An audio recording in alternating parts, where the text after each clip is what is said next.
Hello, everybody. My name is Sean Thom, and I am one of the staff representatives for CWA Local 1040.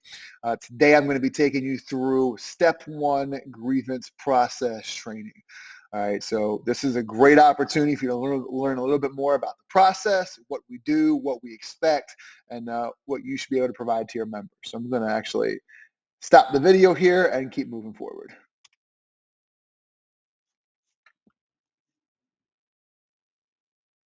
All right, so let's look at the overview of the Step 1 grievance process. All right, so the first thing we're really trying to do is we want our grievant and our steward to meet with management to discuss the issue before filing a grievance. This doesn't always help, but if you can, we definitely encourage it. All right. If you cannot get the issue resolved, then we're going to file the grievance, right? That's when your member is going to complete the grievance form and submit it to the designated office, usually HR. Now, quick aside here, if you're dropping the grievance off physically to HR, we want you to make sure you get it timestamped so you have a date when which it was provided so we can start the grievance timeline. And you can also follow up by sending it electronically via email. I'm always a proponent of sending it electronically to begin with. That way you have documentation has been received and there's no denying anything. Now, afterwards, after the grievance is received, Step 1 grievance hearing or meeting is going to be scheduled afterwards.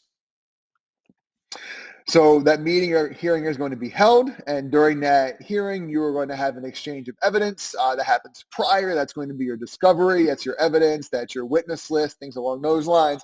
And then during the hearing, each side is going to have the opportunity to present their facts, right? So it's going to be a discussion of facts and witnesses and things along those lines. Now, after the hearing, the grievance report and the decision are going to be rendered in writing by the hearing officer. The report is basically a detailed kind of explanation of the process, what happened, what was said, who said what evidence was introduced, what the witnesses said, things along those lines. And obviously the decision is going to tell you whether, how the hearing officer founded the case and hopefully a kind of an explanation as to why.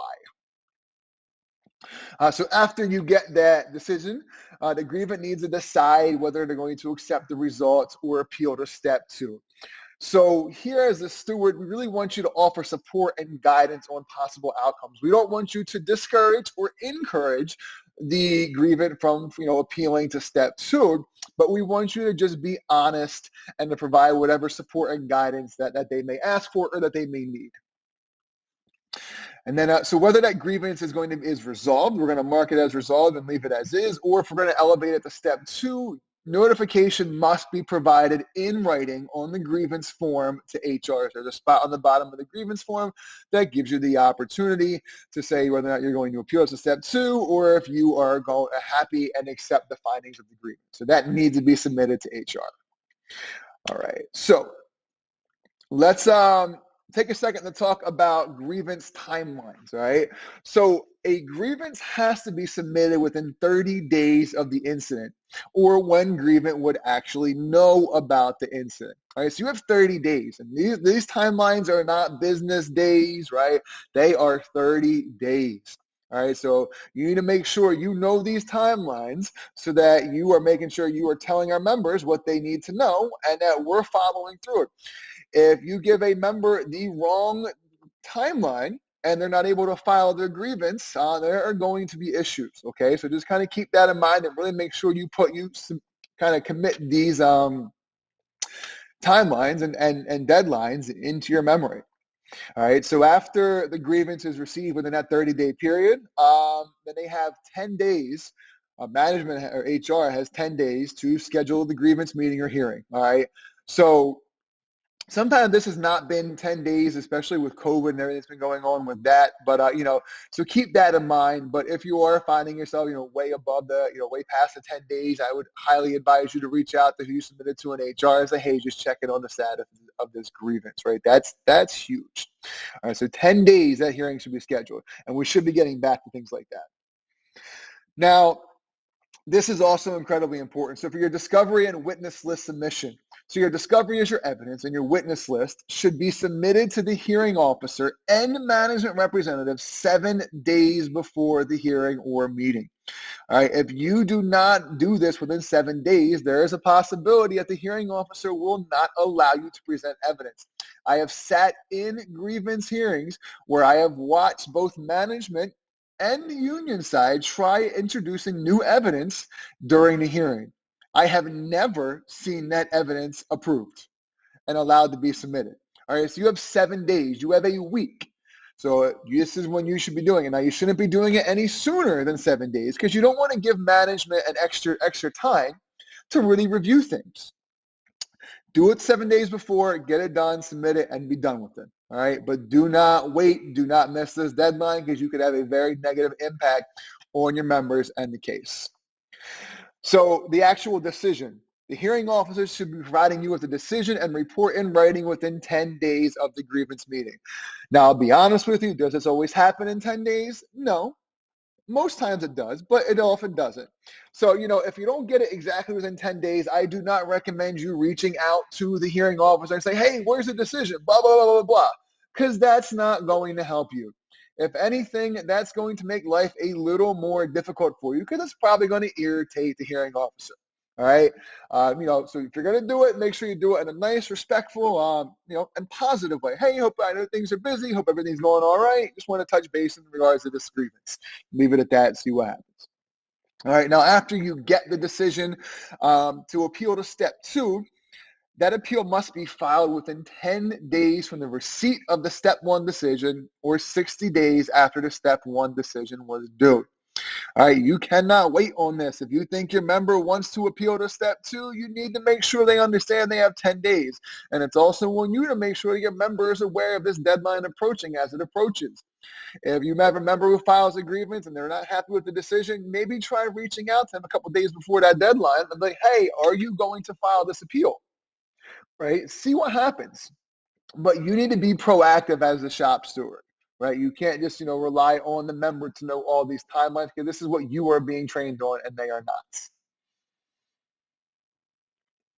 All right, so let's talk about some best practices. This is what I love. I love grievances, so I love talking about some best practices that are going to allow you to be better at what you're doing.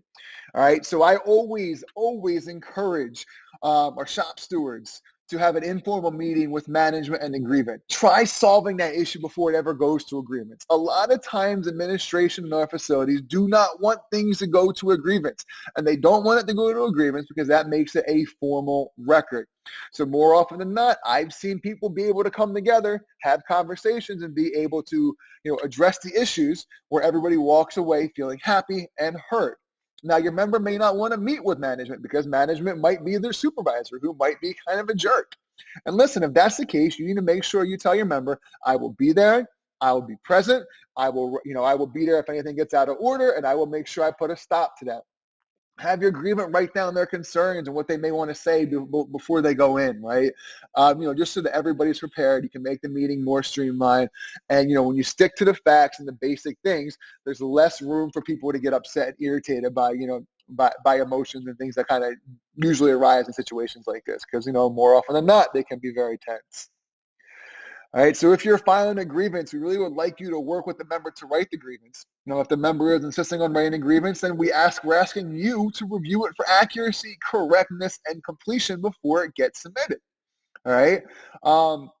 Too often we see members who are submitting grievances where they are including every single thing that happened on the second page. Right? I mean, there's a full detailed account of everything that happened broken down day by day by day. They also might include evidence and their witness list and things like this. This is an absolute no-no.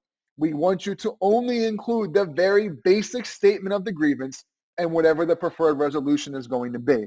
All right. Intentionally be vague while being as specific as you possibly need to get the point across. Right. This is not the place to provide detailed accounts. The place to provide your detailed accounts are going to be during the hearing. All right, so I always work with our members and with my stewards to make sure they understand this. This is really critical. Do not give them more information than what they need. All right, so I know I mentioned this before, but I put it in here again because I wanted you to know that when you submit the grievance to HR, make sure it gets timestamped if dropped off physically, and or follow up by sending it electronically via email. All right, I cannot stress that enough. You need to make sure you have this documented. So we want you to investigate, all right? So as a shop steward, you get 2 hours with your supervisor approval, okay? You can't just go off for 2 hours and then be like, oh, I was investigating this grievance. No, you need to make sure your supervisor is aware and approved and you get your workload covered, whatever the case may be. All right, but you get up to 2 hours to meet with the grievant, to investigate and discuss the grievance. Get your own facts. If you are solely relying on the facts that you are given by the grievant, you are going to miss something. I promise you that. And those facts could be different from one time to the next. You may casually talk with the grievant about the grievance, say, oh yeah, we're going to get that file, blah, blah, blah, blah. But then when you sit down with them, they may have more information for you, right? So don't assume you just know everything that's already been told. Sit down, ask them to come bring documentation, supporting documentation that you may need. Have them talk to you about witnesses they may want to call and what those witnesses could possibly provide. But this is your opportunity. It does not impact your time and it's not union time, but this is awarded to you through the contract that we collectively bargained. So use it, please. You can never have enough facts. All right, so submit, and I kind of alluded to this a little bit earlier with the submission of the discovery and witness list timeline with 7 days before the hearing.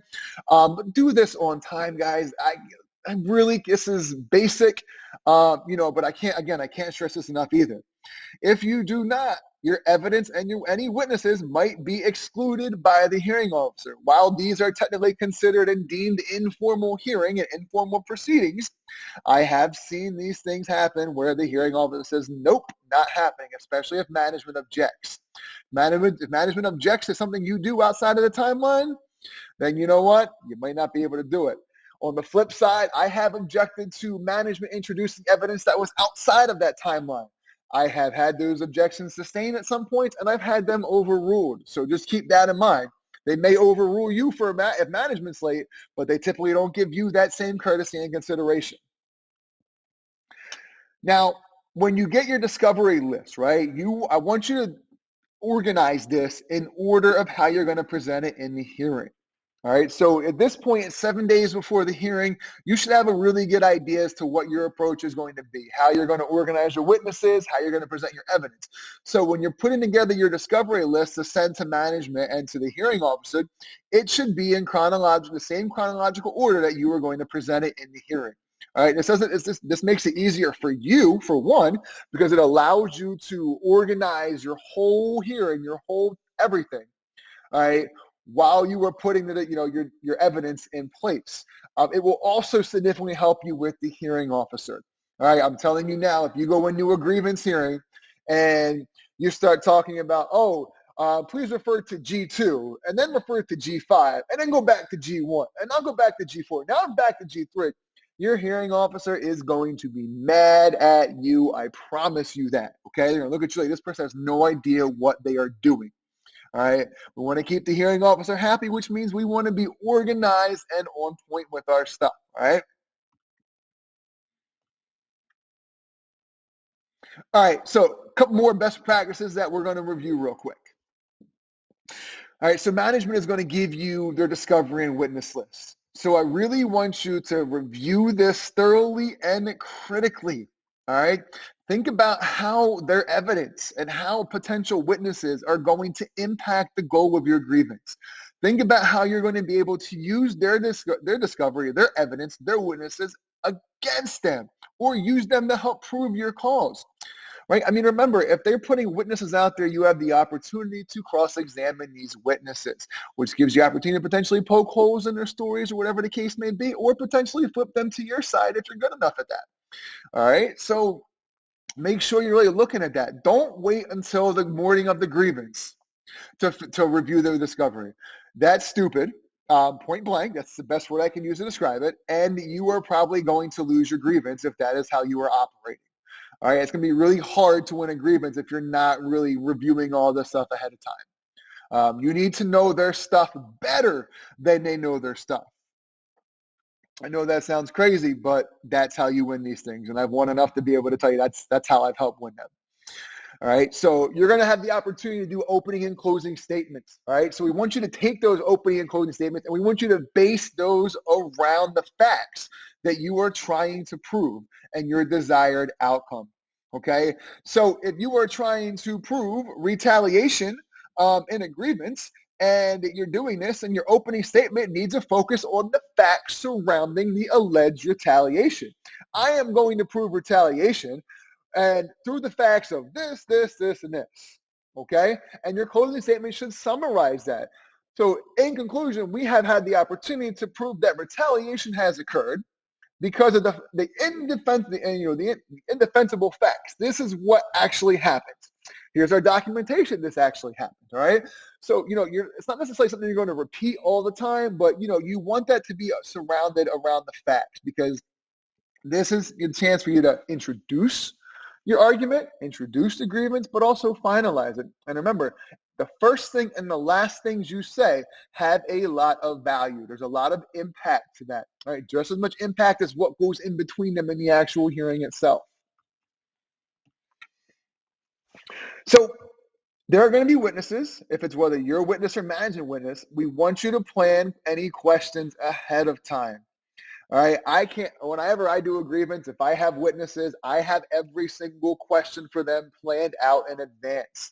If I see that management has witnesses, I also have a detailed list of questions planned out for them in advance. I may use all of them. I might use half of them. I may use a tenth of them. It doesn't matter. But this is your opportunity to really plan for how you are going to approach this grievance and how you're going to approach these witnesses during the hearing. You can edit, you can adjust the questions in real time based off what's presented, based off of what they said, but this allows you to be more prepared and to have your case planned, much more than not having this. And it might seem like overkill to have questions planned for management's witnesses.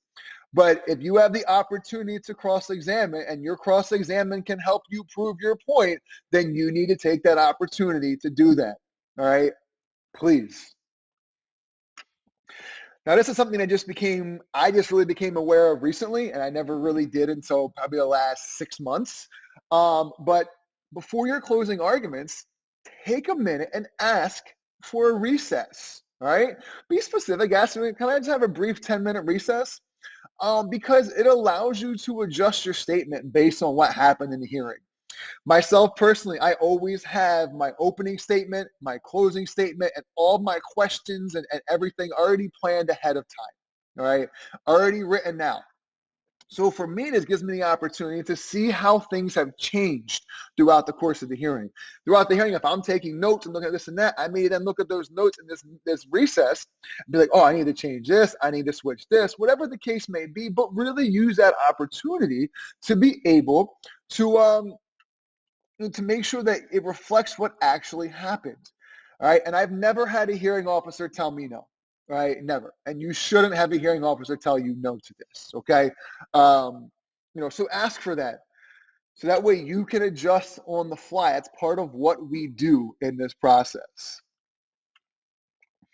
Now, if you're anything like me, you might be very thorough, but sometimes being thorough means you're extra wordy, right? Or you're just saying way too much and you're over prepared for stuff, right? So we want you to be thorough, but we also want you to be succinct, all right? More is not always better in a grievance hearing. When I first started doing grievances, I remember, my openings were ridiculously long, my closings were long, and all my evidence was there, and I went and explained bit by bit everything. But there were some points where I would look over at the hearing officer and I would watch their eyes kind of just glazing over because, they're bored. They're zoning out. If they have to sit there and listen to you read something off a piece of paper, chances are they're not focused. And if they're not focused on what you're saying, that is a problem. So be as succinct as possible while also being as thorough as possible. All right, not an easy thing to do, but that's why once you get everything written out, I always encourage you to go back over and review it and, delete things and things along that line, prior to the hearing. Now, finally, we want you to document. The more you can document from the step one hearing, from the conversations you had, the evidence, additional possible evidence that may be introduced, the more information that you can provide with your staff representative, to your staff representative, if there's going to be a step two hearing, the better. All right. We got your back if stuff doesn't get situated in step one. We'll do everything we can to win that grievance in step two. However, the more you can provide to us, the better. And as a staff rep, I have seen some step one hearings that come up to me as step two with nothing. I get nothing but the hearing officer's decision and report.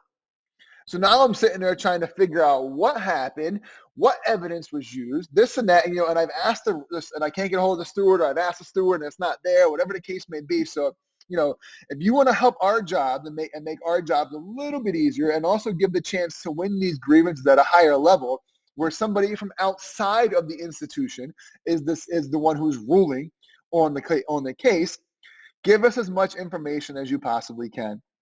All right, that is going to help us significantly. And listen, as always with this, if you have questions, please reach out to, your officers on the ground and your branch officers, reach out to the local. You can email us, reach out to your staff rep, email us, call us, but we're here to help. All right. At the end of the day, we're here to help. Yes, we're busy, but we want to make sure we help you, because if we can help you win a step one decision, that means we're not getting the step two hearing. And that's better for everybody, because that gives you more power at your facility. That lets management know, hey, listen, I need to watch out for so-and-so, because so-and-so is really good in this grievance process and they're really thorough when they put their stuff together. We need to watch out for them. All right. And that allows us to continue doing the work that we do on our end, the staff reps, to make sure we're better serving, all of our members. So any questions, reach out. But good luck in the process. It really is fun. It's something that will get easier and better the more you do it. But it's like everything, you got to practice if you want to perfect it. All right. So any questions, reach out, let us know, and good luck.